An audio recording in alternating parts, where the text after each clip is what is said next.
Did you watch JonBenét? I did. So do you think the dad did it, or do you think innocent? well, I just finished episode 2. One thing that's always funny to me when you watch these, because I was watching like Menendez stuff too, Yeah. was like you recall the story in a broad way, right? And then when you Yeah. get into these docs, you're like, oh, because we were young and I was, a kid when this happened. So I'm like, I don't remember any details of either story. And so you're watching it.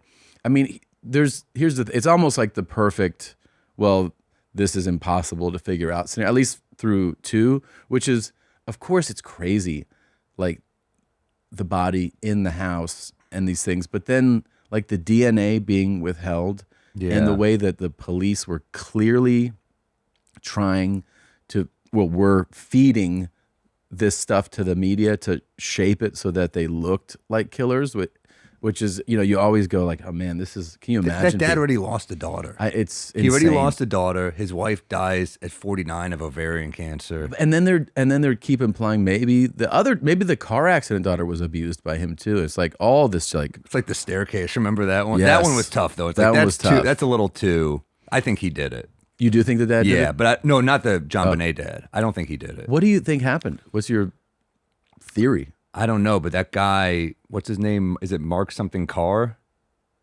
You know what I'm talking about? I don't know. The guy who claimed he did it. Yeah. He was released. John Mark Carr. Sorry, yeah. He confessed. It's sick. I mean, imagine confessing to this shit and not even doing it. Yeah. I mean, that's like, so you just want that level of attention? There's a few killers that have done that, but they're usually like the one who had like the most prolific body count ever, and he was a low IQ individual, and so like sheriffs would be like, we have this unsolved murder in Louisiana. He's like, yeah, I did that. And they're like, great. And so it would let them just close cases, and they just kind of kept doing it, and they attributed like 150 murders to him. Well, you look like you're the man. If you're that detective, you're like, we did another one, dude. Yeah, Henry Lee Lucas. He was the one. Yeah. He was he confessed to 600 murders. Sorry. And yeah, that's a bit high. He's like the Wilt Chamberlain. He's inflating his numbers just to sound cool. He's quite like, yeah. Yeah. And there was another guy. There was a Texas guy. What was his name? Tommy Lynn Sells, maybe, who also he confessed to more. Like he definitely murdered people, but they realized that he was confessing. Yeah, he was confessing to a lot more crimes than he was kind of capable of. Yeah. So then you're like, maybe he did a couple, but he got. See, he claimed 70 victims. It's a lot. He only did like 20. Cops are like, you fucking loser. Yeah. You killed like 3 people? Yeah. Yeah, I don't know, man. It's I think the dad didn't do it. But they found all this weird stuff in there, right? They found the rough draft of the ransom note. That's kind of weird. Which is so sad. And that you're like, you needed to he's like working out a fucking ransom. And the figure, the 118. It's so bizarre, right? It's a weird number.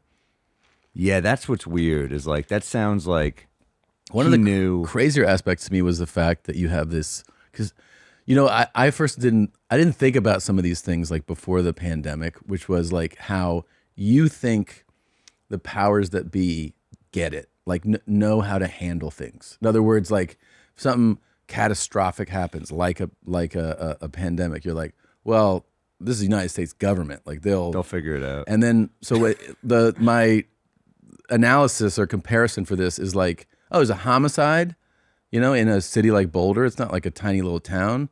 And then like they don't have homicides. I know. So they're like, we're sending a narcotics detective. I think it was the only one that year, they said. The only one. They don't know what the fuck they're doing. They have to bring in people from Colorado Springs. They don't know what they're doing. Yeah, exactly. And then you start learning, you're watching this investigation, you're like, oh, they were just like, I don't know, I think we should do this. And like, they're not investigating it correctly. And they pushed that guy out. The guy, Lou Witt or whatever. Yeah. They pushed him out because he seemed to know what he was doing. He was like, no, I don't know. But that's, if that dad is innocent, holy shit, that guy's had a horrible life. Horrible. Like, really. Although, can I say this? What the fuck are you doing? parading your daughter around in these pageants. It's really It's gross bizarre. to me. It's very weird. It's worse than child acting. yeah. You're inviting. It's also amazing that all these people are allowed in as just a solo person. Like, I'm just gonna watch. They don't want you in a park. It's so crazy because I know it's like one of the themes of the documentary is that this little kid has like they're sexualizing this Yeah. child with like the performance and just the way that she's dressed and acting, and there is something you don't just say that and go, this person's a murderer, right, or an Yeah. abuser, but it's peculiar and unnatural because like as somebody with small kids, the last thing you want in your kids' lives in any way is just like anything sexual in nature. You know what I mean? Like Yeah. whether like the way you don't encourage that type of like dancing or that type of posing or that it's just bizarre. Oh, It's I mean, just for weird. it's probably like a steak dinner. You're like, she's got makeup on. Yeah, it's crazy. This is crazy. It's so crazy. Why you parade around like that? I don't know, but like that doesn't make you a murderer. I mean, you know, it's just, but the whole thing is, because I remember like when I heard this doc was coming out, I go, oh yeah, whoever went to jail for that?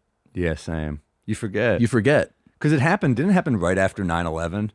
I think it was before then, wasn't it? Or maybe it was something, maybe there was like a ruling. 1996. 96. Oh, okay. But wasn't there a ruling like 10 days after, I think?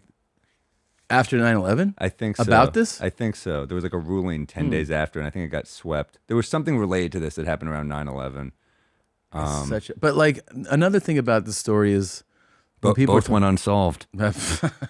when they're talking about the That was the my Aaron dad- Rodgers right there. Do we really know what happened? I don't know. Coming soon to Netflix.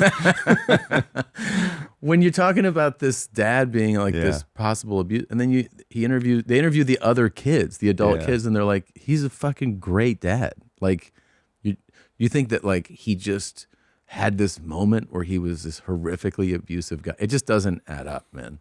Yeah, it made me feel very sad for him. I mean, that is, and the brother too, who's Yeah. like, that's a pretty, you're going to know that name, Burke Ramsey. Yeah. And then people just, I forgot what publication said he did it, but it's on Reddit. So you go on Reddit, it's like, It's all there. I figured it, some guy's like, I figured it out, dude. These Reddit detectives. And Oh, yeah? He won some lawsuit. They didn't say what the money was, but He did win one? yeah. Who knows? Oh man. But what does that money give you? You're dead inside. You're I mean, from totally- all that, it's awful. Horrific, yeah. Bert and Tom, Tom and Bert. One goes topless while the other wears a shirt. Tom tells stories and Bert's the machine. There's not a chance in hell that they'll keep it clean. Here's what we call two bears, one cave.